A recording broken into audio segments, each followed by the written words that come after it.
Untuk Sylvester, saya ini merasa hakul yakin, ya, saya ini dikriminalisasi. Ketika proses itu sedang berjalan, saya sering ditawari, kalau Gus Nur mau minta maaf, Gus Nur bebas. Tapi saya menolak minta maaf. Saya memilih di penjara daripada minta maaf. Karena dalam hal ini saya merasa hakul yakin bahwa apa yang saya lakukan ini adalah kebenaran, hak dan batil, benar dan salah. Dan saya merasa ini adalah kebenaran. Tidak mungkin saya menjilat ludah saya, ya kan, dengan apa yang saya yakini selama ini. Itu Sylvester. Nah, dan perlu Anda tahu, saya dipenjara dua kali di rezim laknatullah, rezimnya Jokowi itu. 2 kali saya dipenjara. Ya, yang pertama di Bareskrim 10 bulan, yang kedua di Surakarta kemarin 4 tahun. Dan itu tidak membuat saya goyah, tidak membuat saya mental hancur dirian, tidak. Intinya begini Sylvester, selama sidang 6 bulan, buka mata Anda, buka telinga Anda.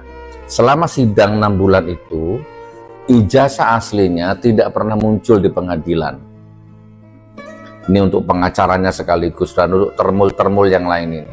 Saya sedang tidak merasa benar, ini hak-hak batil-batil. Bahkan, ini intinya, bahkan di dalam sidang itu, saya ngomong sama jaksanya, ini kan pidana, beban pembuktiannya ada di jaksa, JPU. Saya ngundang narasumber namanya Bambang Tri soal ijazah palsu. Aku ini hanya host yang mengundang narasumber. Ternyata dua-duanya ditangkap, dikriminalisasi.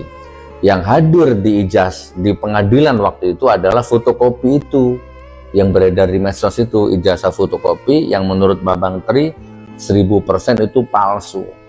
Nah, dengan alasan itu, dalih itu, jaksa menuduh kami menebarkan berita bohong, dilapisi dengan pasal penoda agama, undang-undang ITE, macam-macam lah, tapi intinya menebarkan berita bohong. Yang itu pun kalau tidak salah dianulir sama tingkat banding, ya.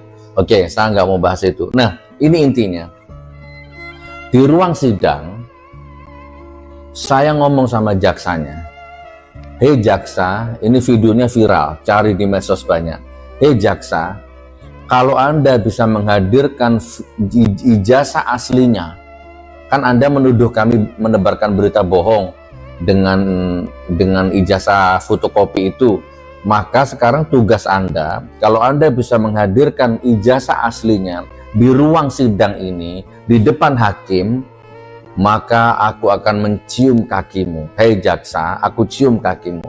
7 hari 7 malam aku akan minta maaf ke media.